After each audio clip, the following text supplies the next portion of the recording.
let us in to actually do the do the stream today. So apologies for being a couple of minutes late because apparently I'm not me. But whoever I am, I'm on Squirrel's show, and I'm supposed to be talking to you about the Squirrel Squadron and 6 nines of uptime. In other words, being up 99.9999% of the time. And guess what? Lots of people want software to work.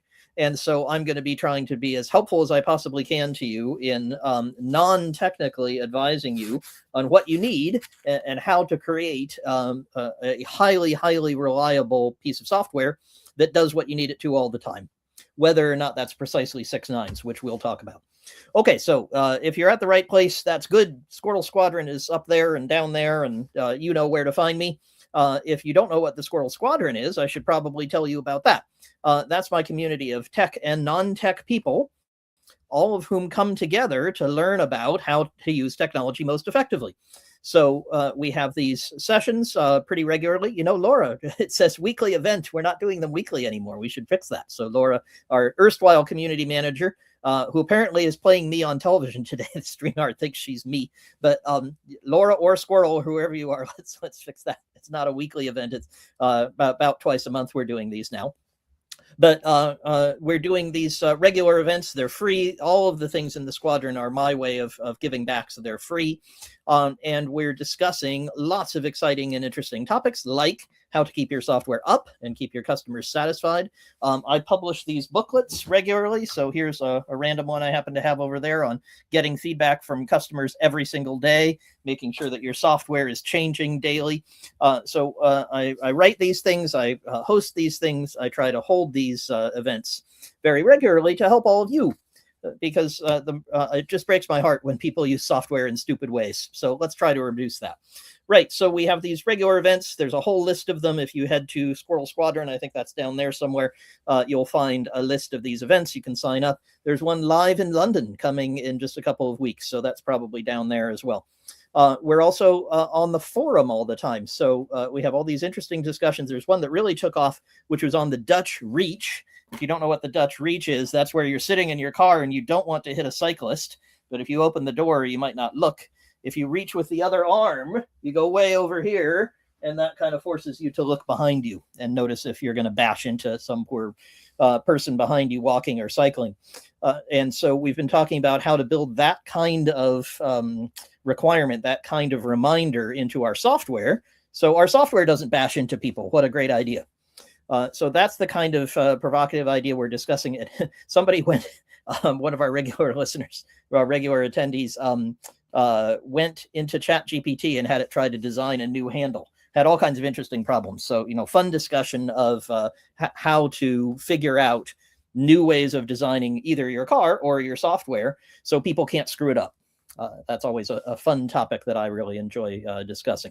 Okay, so that's the forum. That's free. You can sign up here at squirrelsquadron.com. The events are free there every few weeks, not every week. We'll correct the list here. But today we're talking about how to keep your software up. So I want to note a phenomenon which you guys might have noticed, and then notice an exception. Well, that's one of the fun things that you can do with the news is look for patterns and then look for what's different. Because when you do that, you often discover really interesting characteristics, really interesting heuristics for success. So I noticed something, and you guys have probably noticed this as well. For the last few months, and really for the last few years, we've had repeated outages that affect lots and lots of pieces of software that lots of people care about. For example, we had a service called Cloudflare. Probably not many of you who are not technical have no idea what that is, but it's an important component in many large-scale software installations to keep them running and make them available around the world very quickly. So you can use Facebook just as easily in Hong Kong as you can in Cameroon or in Bhopal, right? So you can go anywhere and use the service just as fast, even though the computer giving you the service might be in some completely different place like Iceland. So Cloudflare went down, And suddenly half the internet went down. Nobody could use Facebook. Nobody could use Instagram. I forget which things went down. I think X was down. X is always down. Maybe X should always be down. I'm not sure. We're not getting a great service out of Mr. Musk. But lots and lots of services went down, and lots of people were sad. And then soon after that, several banks in the UK in succession, they all had outages so that nobody could get to their money, could not use apps to pay. Some credit cards stopped working. We've had outages due to ransomware, due to people taking over, hackers taking over software systems. There's lots of different sources of these. And if you watch the news, you see there's like one every week. Now, there's a very interesting phenomenon that happened sort of at the end of this series, and it happened just last week. And I'm going to explain it in terms of octopuses, because of course octopuses are exactly what you think about when you think about software, right? Well, I took a while last night to try to figure out something that I kind of vaguely remembered, and I finally found a video which I will put on the forum. I might even make the subject of this week's weekly email. I forgot to mention, I send an email every week. I do so many free things. Anyway, that octopuses have a wonderful characteristic. They have a wonderful capacity, which is they can make a copy of themselves. So you might know that octopuses have this inkjet in the back of them. And when you come along and you want to eat an octopus, it'll spray ink in your face. That's what we all kind of think about if we know about inkjets and octopuses. You think that that's why they do it. By the way, it can be either octopi or octopuses. They're both correct. So your octopi, your standard octopi, is going to spray ink in your face. But some species have developed an extra capacity. So, of course, they're in the water. And so when they spray out ink, the ink kind of floats around and it sort of stays together and eventually dissipates, right? But they want to spray the ink and distract you and keep you, the evil predator, away from them so they don't get eaten. And so they spray it and it stays there for a few minutes. Well, some of them figured out that if they sprayed in a particular way, and I don't know precisely what they do, I'm sure they just adjust the inkjets, they can produce a near exact copy of themselves in ink. It's almost like they're painters, right? So they're painting in 3D a shape that looks just like the original octopus. And of course, the original octopus goes zooming away, and the poor predator goes and tries to eat the ink, which is nowhere near as nutritious as the octopus itself. Now, why on earth am I telling you this amazing biological fact, which you can look up? You look up octopus duplicates itself on YouTube, or just head on over to the forum in the next few days, and there'll be a link up there.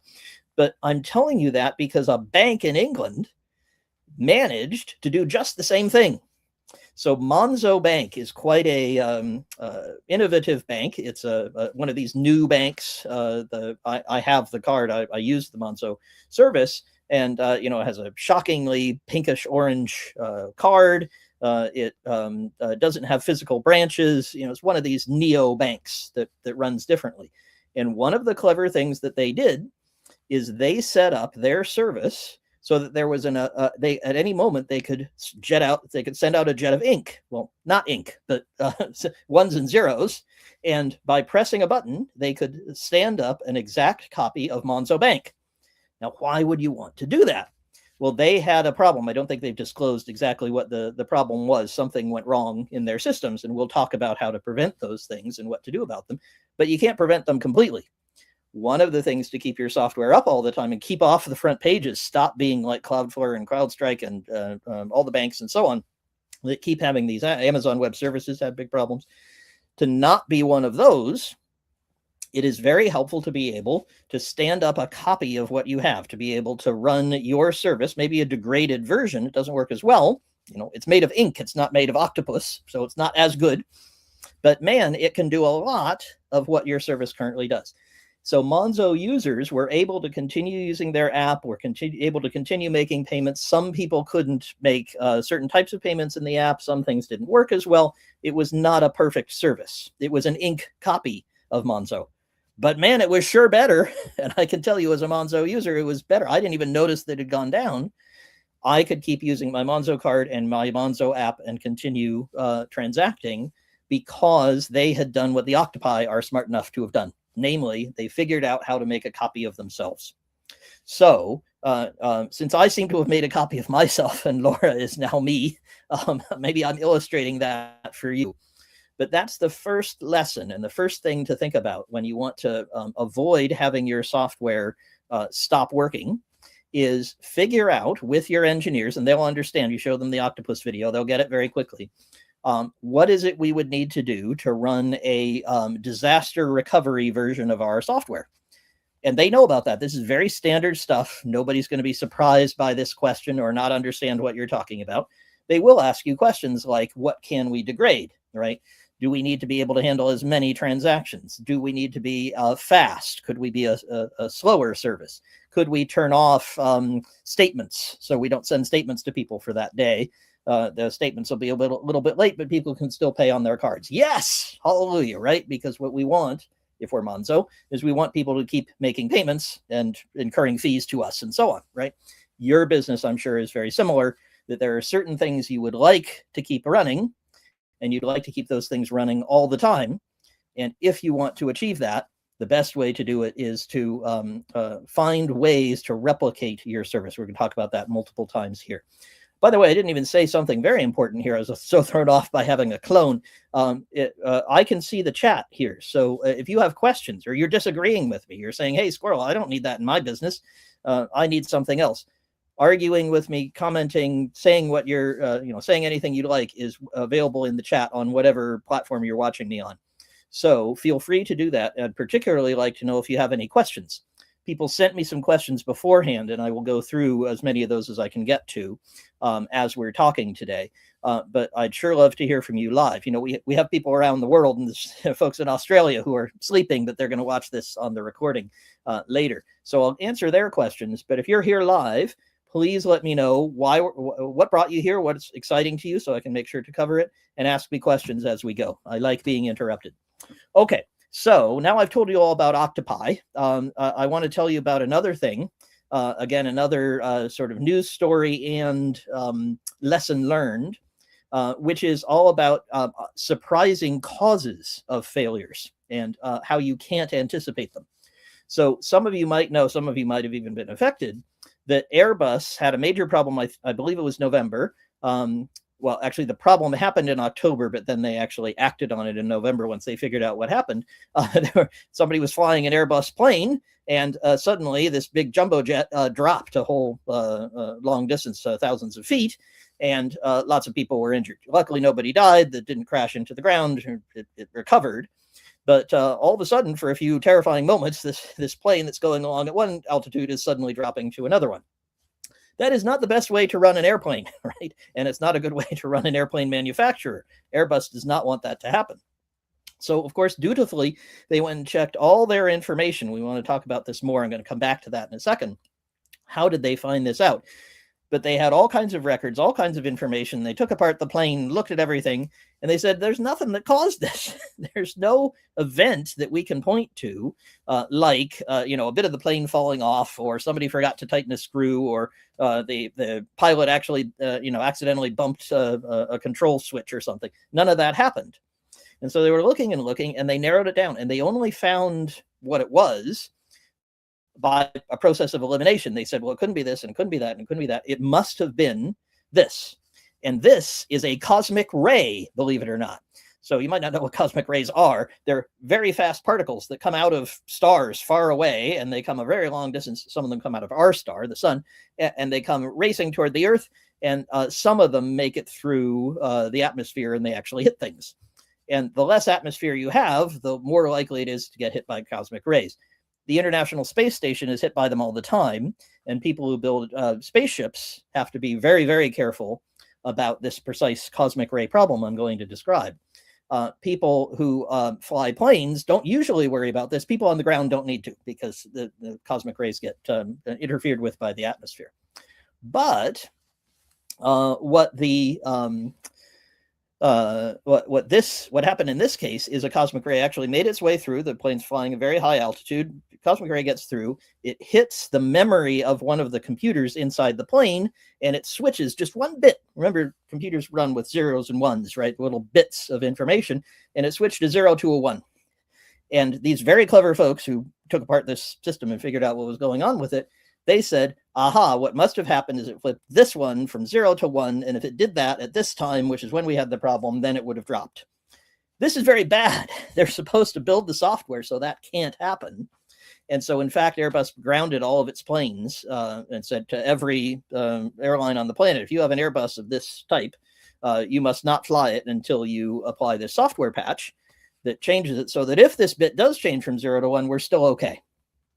And I'm going to describe a couple of things about that phenomenon, which are informative for us when we think about, we're probably not flying airplanes. We probably are not worried about crashing with hundreds of passengers on board. I hope most of us are not worried about that. But many of us are worried about how can I keep my web page up? How can I keep my software running? And there are lessons here for us to learn. I just want to say hi to Luca.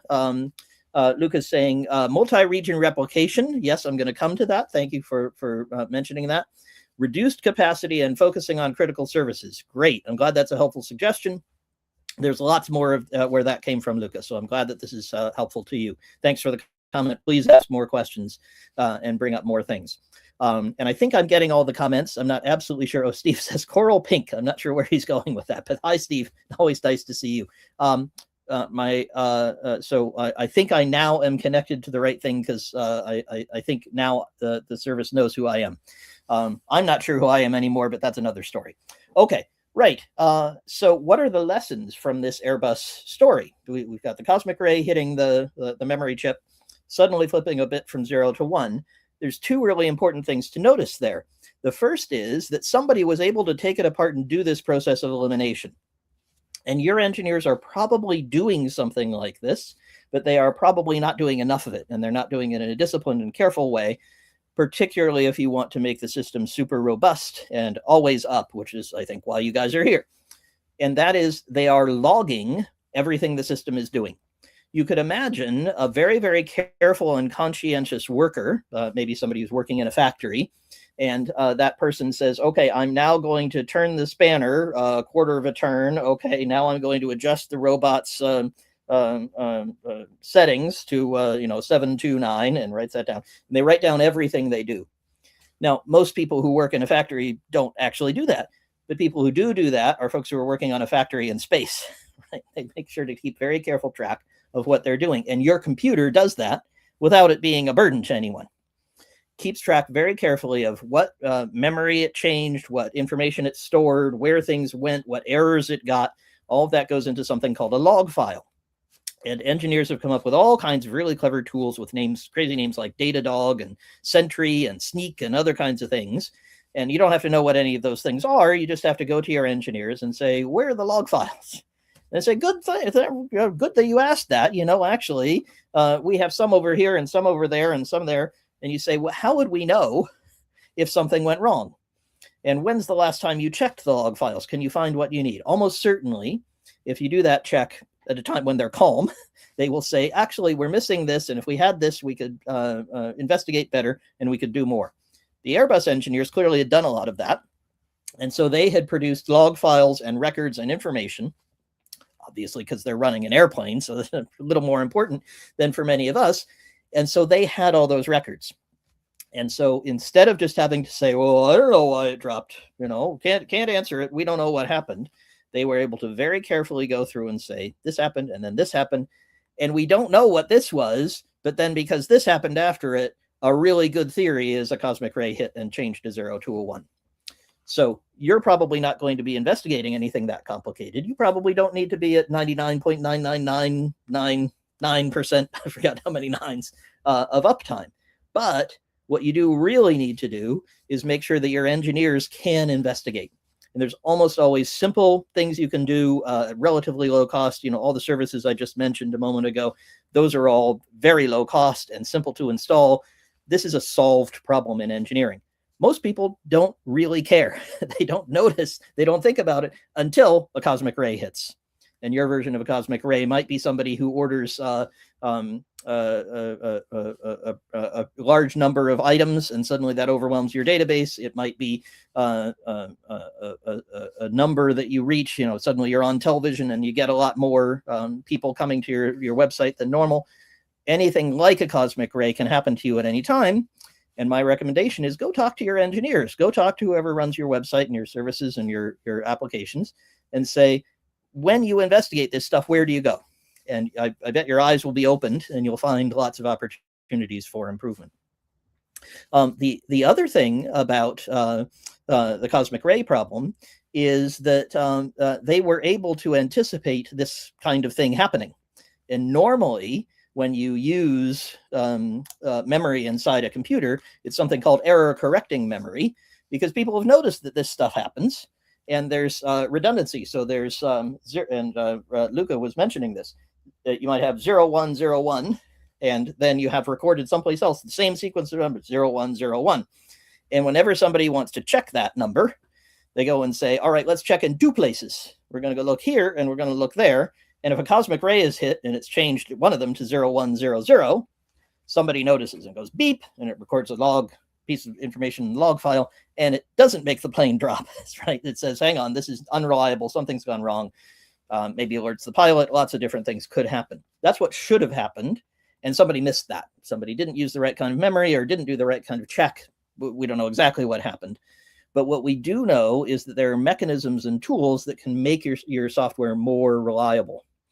And a lot of us are not using those.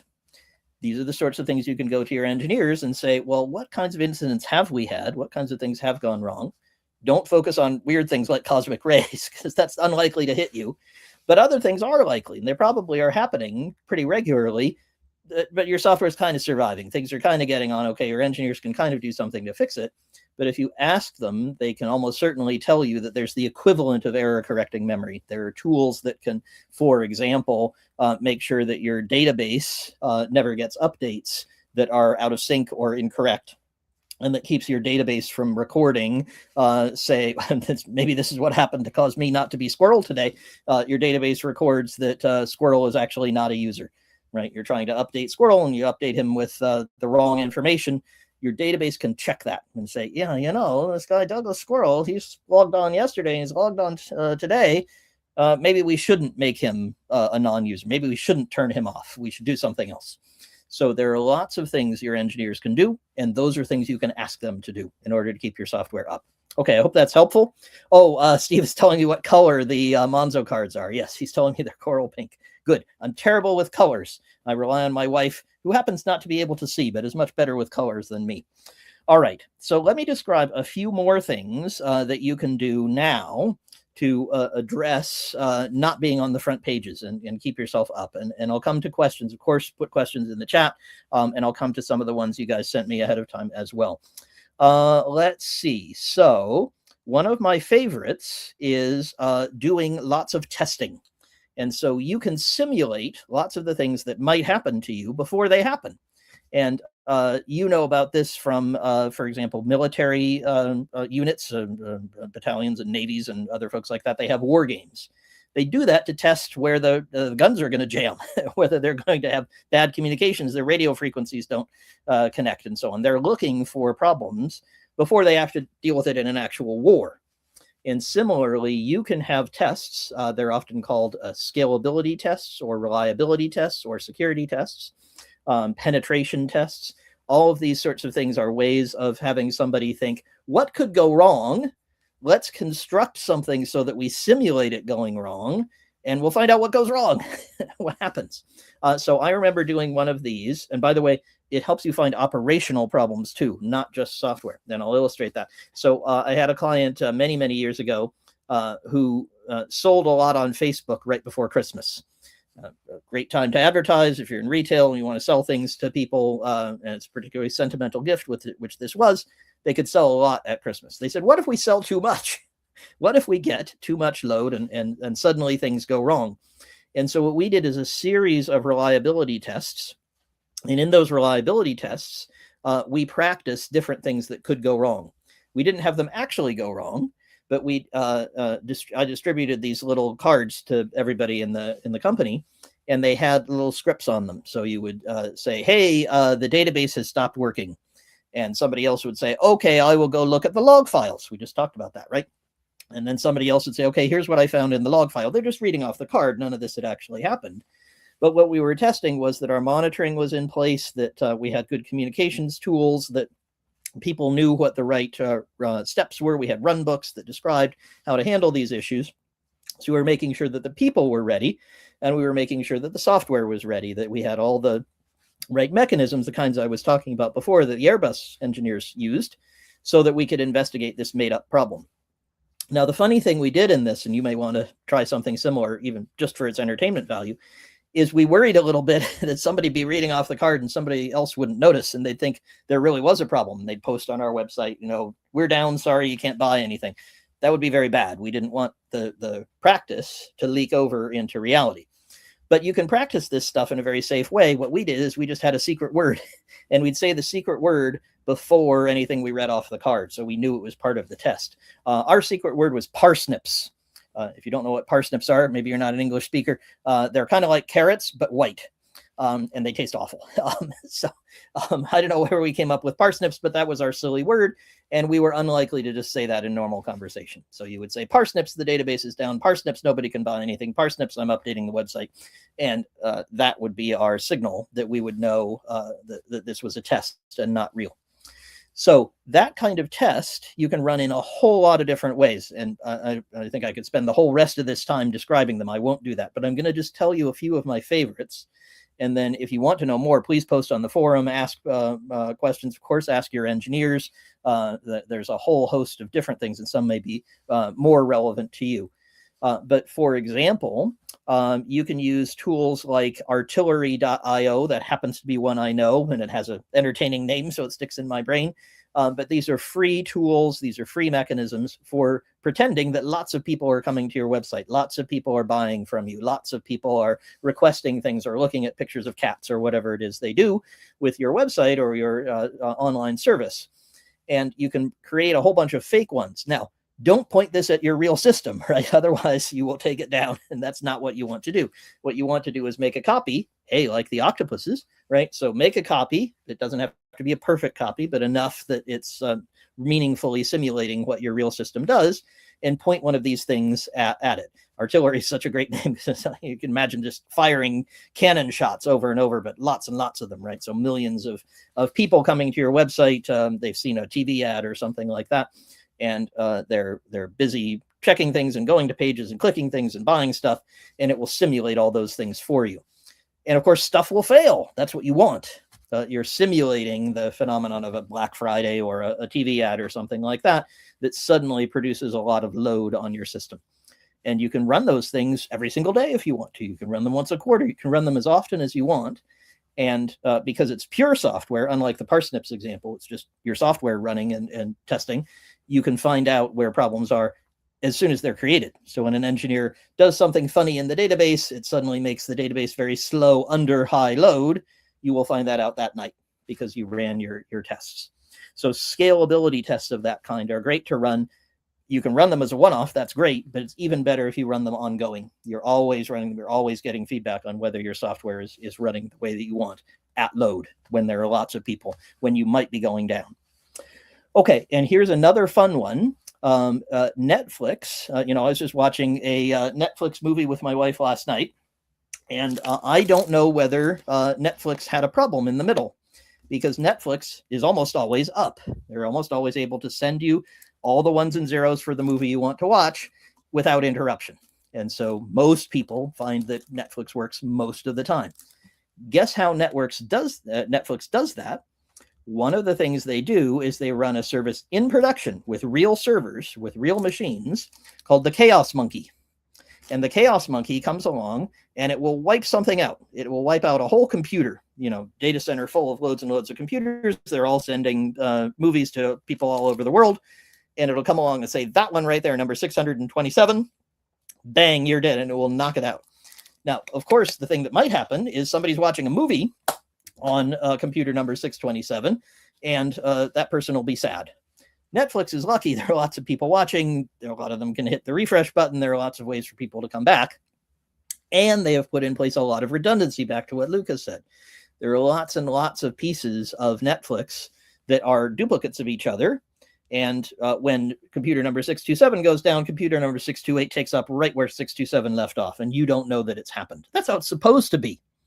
But they check it in the live service. They're so confident in it that they actually come along and wipe out computers. They even have, I think it's a Chaos Gorilla. It comes along and wipes out entire data centers. So it'll just turn off the connection of hundreds and hundreds of computers. and verify that nothing goes wrong. Now, you don't need to go that far, right? You're not Netflix, almost certainly. If you're from Netflix, talk to me. I'm very interested in how, you can teach us some of the tools that you're using. But you can learn from that you can produce tests in production, tests with your real service that give you information about how it functions. You can probably do it in a safer way. You don't need to wipe out actual whole computers or whole data centers, but you can take down pieces of your service and check that it works as it's supposed to, that the redundancy actually functions. The nice thing about that is that you can do all the tests in the world, and certainly do the scalability tests I was describing before, but those are going to be on an ink copy, right? Those are going to be on your not live service, and your live service may behave differently. There might be things that are not the same, and so certainly run the tests on your fake copy, but also can you run tests in the live service and find out whether that is still running just as well when you wipe out some part of it, when a cosmic ray comes and wipes out something. Okay, let me come to some of your questions, because you guys sent me some really good ones beforehand, and because I was fussing around with who I was, I didn't manage to look them up ahead of time. So let me just go and find where those are. Those are in here. There they are. Perfect. So Tim asks, are there useful cheats for 6x9s? It's a engineer's abbreviation for 6 nines uptime, 99.9999% uptime. Are there useful cheats that everyone knows but doesn't talk about? As in, what does up really mean?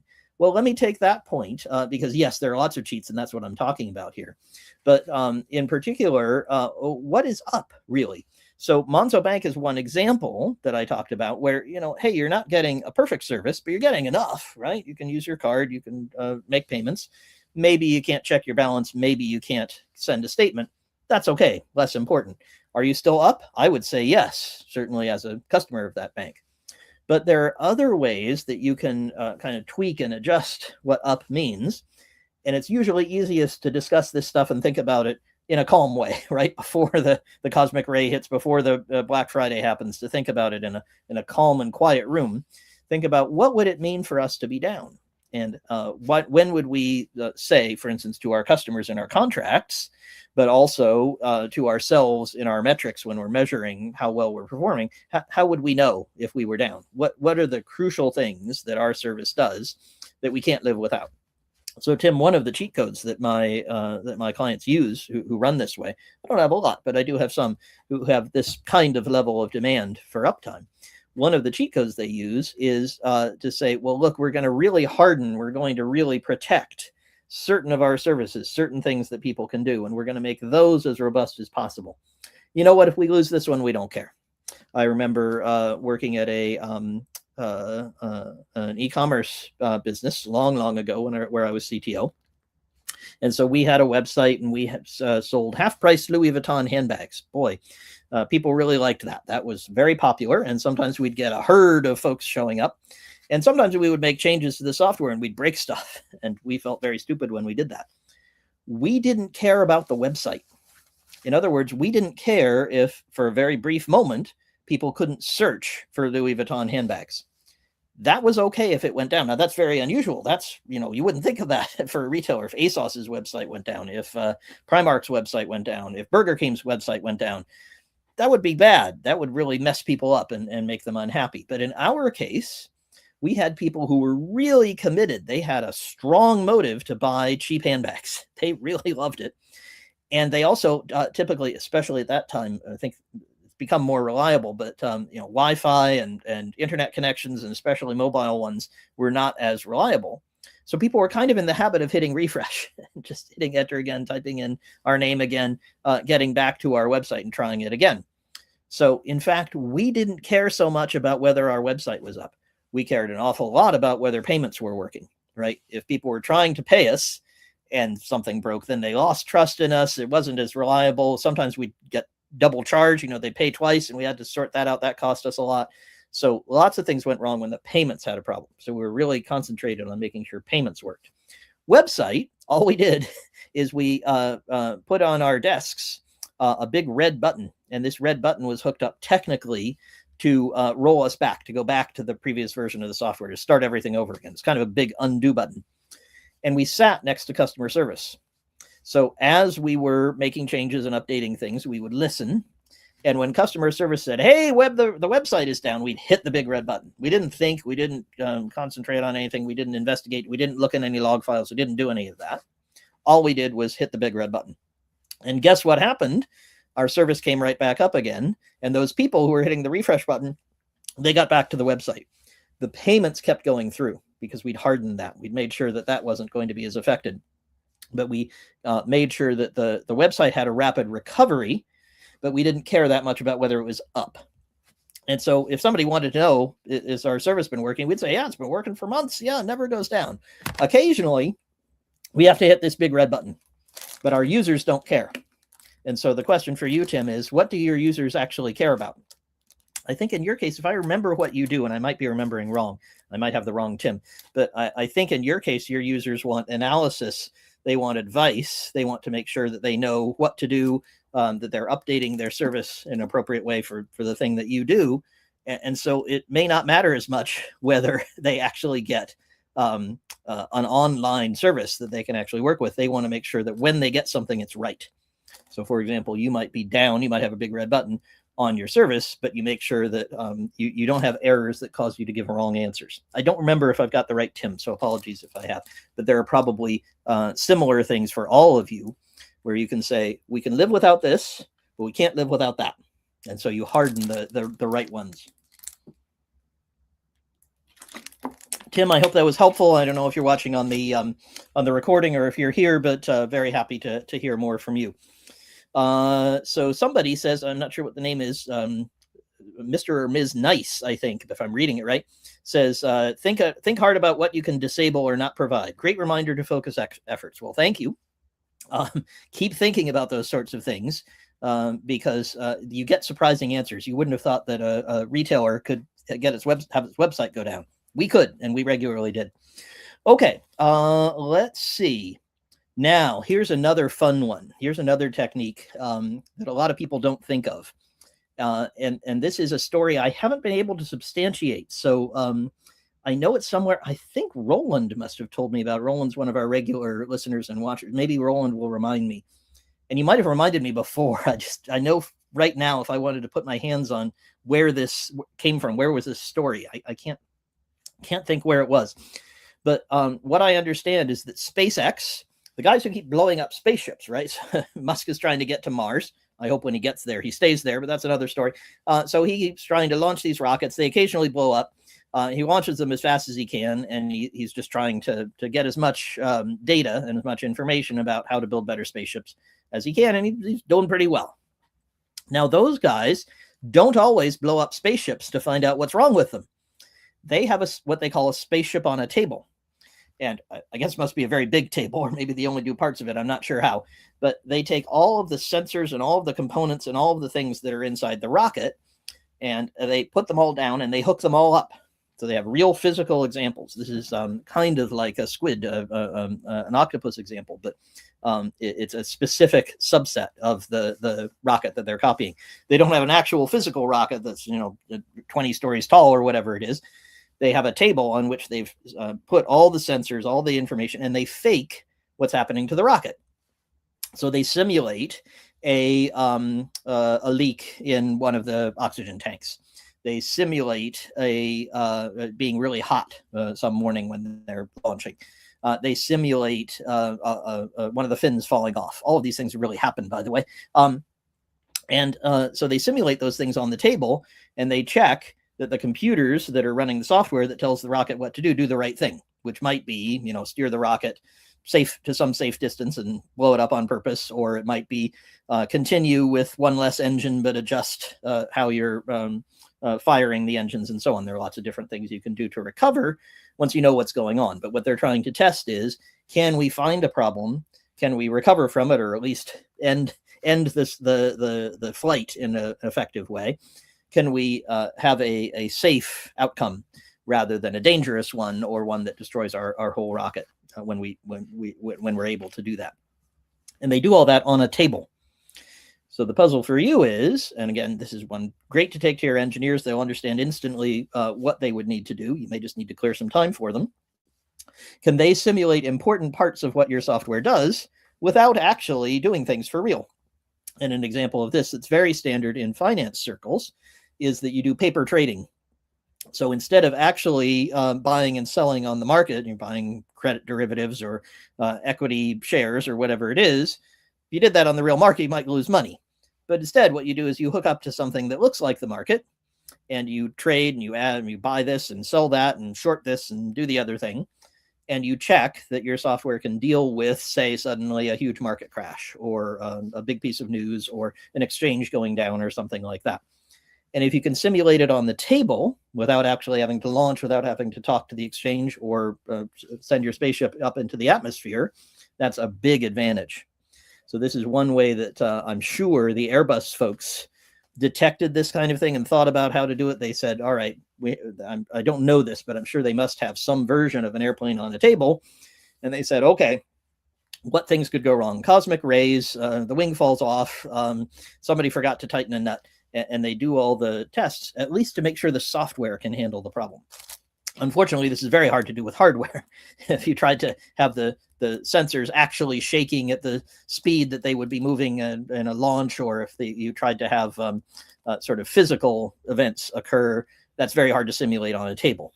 Software, it's really easy. It's just ones and zeros. So you can record what's happening in the circumstance you're trying to simulate, play that back, and then verify, yes, my software can handle this situation. Oh my God, my software can't.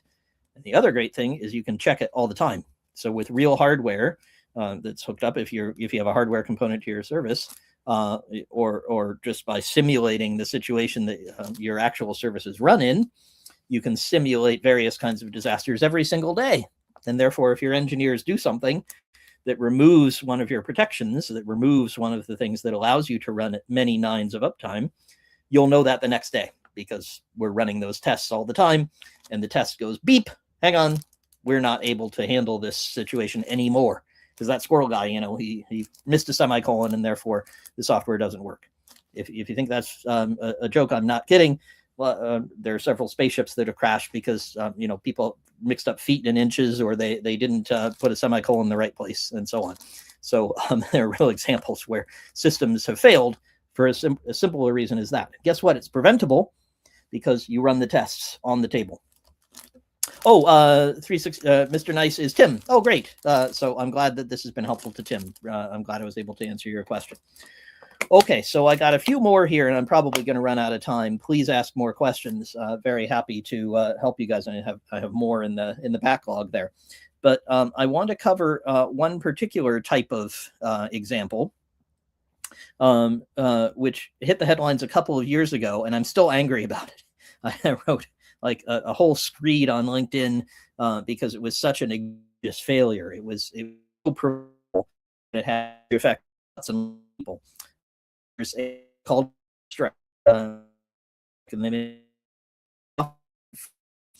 and Falcon digs into your Windows computer, and it tries to keep you from having bad stuff run on your computer. Well, they were providing this service. They had it running on millions and millions and millions of Windows computers, and they produced an update. They decided to change what the software did.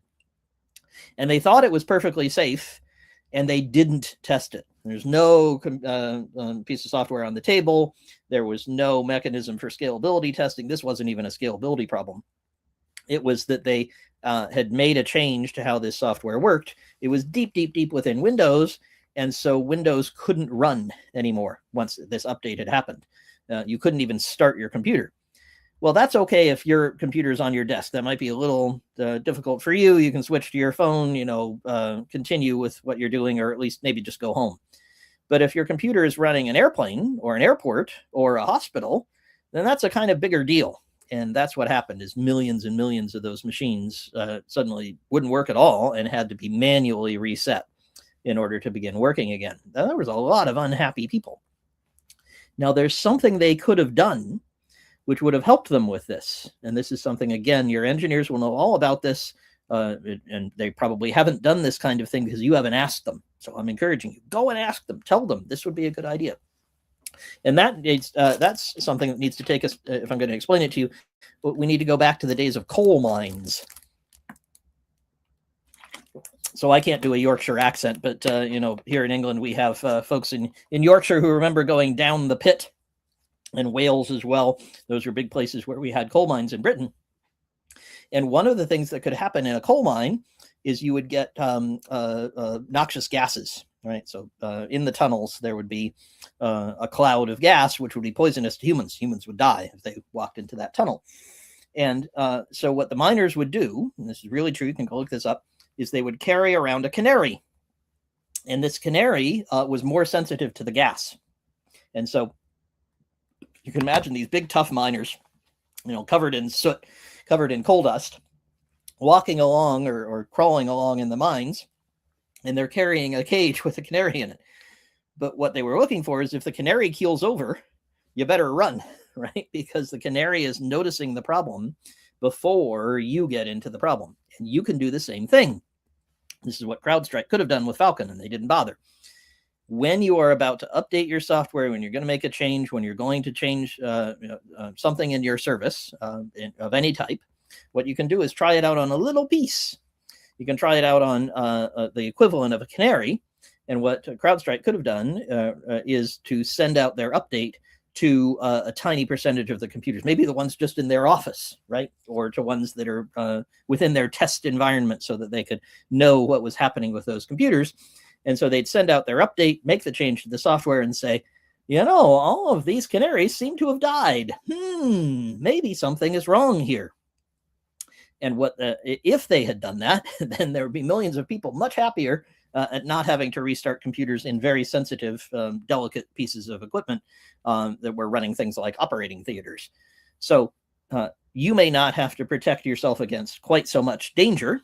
There might be things that are less onerous that could happen if your software dies, but you could also try it on a canary first. So the fancy name for this is a canary release. It means that you try it, perhaps you might have 10 different computers that are running your software and servicing all of your users around the world. You make the change on one of them. And if the change causes a problem for that one, well, maybe that's 10% of your users. Heck of a lot better than 100% of your users. Back to Tim's question, what is downtime? Well, if I'm down for 10% of users, I might be okay. Maybe I'm a super sensitive service. I don't want to be down for even 1% of my users. Fine, try it on 0.01% of your users, right? Try it on just one computer. Try it on your computer. Whatever you do, make sure that whatever your change is in a sensitive area, one that you want to harden and make sure is up all the time, make sure that change exists and runs and is tried out first on a safe little canary, right? We like canaries. I'm sure canaries are very cute and fun and great pets, but we care less about them than humans in the same way that you would care less about 1% of your users than about 100% of your users. And CrowdStrike learned that lesson very, very painfully. I hope I've taught it to you with a lot less pain here. Okay, so I think that might be all of the little tips that I wanted to give you. So those all go into a category of good stuff you can do. And your question might be, well, which one should I do first? Well, the answer is do whatever one you can. Because the way you get to 6 nines of uptime is not by turning on a super armored, super capable computer somewhere, or by using a particular vendor's piece of software. You get there by accumulating lots and lots of different little pieces of armor, lots and lots of different things, having them fail, learning from each failure, adding another piece of armor right there. Okay, I know that this might go wrong. I need to deal with that. You can bet that Airbus has much better protection against cosmic rays than they did before, because they learned from the experience of taking down the entire fleet that maybe we should do more testing in that area. You're going to have to do the same thing. And I don't know how many of you actually want to get to 6 nines. If you do, please comment on the forum, get in touch with me. There's a lot more that we could do beyond what's here. But what it's not going to be is fundamentally different. It's not going to be, look, you just buy this incredible piece of kit, and then it never goes down and everything's fine. What you need is lots of little different things that protect you in lots of ways. And as you build up more and more and more of those, you get to higher and higher degrees of uptime. And that's why I didn't call it 100% uptime, because nobody has that. They all have weirder and weirder things that can go wrong in stranger and stranger ways, more and more rarely. But if you get enough volume, all things become frequent. Right. So if you have billions of people, as somebody like Google might have, using your service every few seconds, then some of them are going to do something really weird or have some very rare event happen, and you need to prepare for that. Do you need to worry about billions? Probably not. You probably need to worry about thousands, and you will likely at some point in your life have to worry about millions. And those are big enough and hard enough. So you're going to need to produce those protections. Right. Let me just check for other questions. If there are more questions from the audience here, please put them in the chat. I've loved your comments so far. Steve is educating me about colors. So an education I definitely need. Let's see. Luca asks, what are the infra components we should be minding the most? Luca, I would ask, and this harks back to my earlier question, my earlier advice, what are the things you actually have to harden? What are the business services you need to keep safe? In my case, in the retail company, I didn't have to worry about my web servers. I didn't have to worry about the machines that were keeping the website up. But man, I had to worry about the network connection and the uptime of the service and the API reliability for our payments, right? Because that was the part I needed to harden. So always start with the business case. What are the business problems you need to solve? The technology is pretty well solved. We know how to run highly, highly reliable services, but it's prohibitively expensive if you're not Google to run highly available, high uptime services for everything. So pick the ones that are business meaningful, and then usually at a pretty reasonable cost, unless you're in a very unusual situation, you'll be able to harden that one. But in terms of engineer time, in terms of buying better kit, in terms of getting better suppliers, all of those things, you want to concentrate on the areas that are of greatest business value. So, Luca, I hope that's helpful. That was a helpful question to ask ahead of time, as well as your comments here were very helpful. And do I have any others? I think not, but let me check. Okay, somebody asks, how many execs actually understand what uptime means? Well, I hope I've increased it by at least the number of attendees here. That was my goal. And I know many of you are not technical, and my job is to explain to you some of these very technical issues in ways that are more comprehensible. I hope I've accomplished that. So the slightly cynical question, and I appreciate it, it's a funny one. Who really understands this? Far too few. And I'm trying to reverse that by educating all of you on what does uptime really mean. Well, it doesn't mean every piece of kit works perfectly all the time. In fact, we've been talking almost exclusively about how to make the different things fail in ways that inform you, in ways that help you keep it more, keep the service more reliable, more up. Okay, well, I hope this was helpful to you. I had a blast talking about it, and I learned things about octopuses that I never knew. So, and eventually, I guess I'll figure out whether I'm squirrel or not. But this has been a fun experience for me. I hope it's been informative and helpful to you. I'll remind you again that you can sign up on squirrelsquadron.com, and there you'll find free events like this. Our next one is, I think, it's the booklet launch. Yeah, so I'm almost finished with a booklet on recruiting. So if you want to recruit engineers, come along in a couple weeks. It's a Zoom call, so it's a little more interactive, and we'll be launching yet another of my booklets, this one on the topic of recruiting. So love to see you there. Love to see you on the forum. Please ask more questions. Really enjoyed having a great conversation with you. Have a fantastic day. Bye, everybody.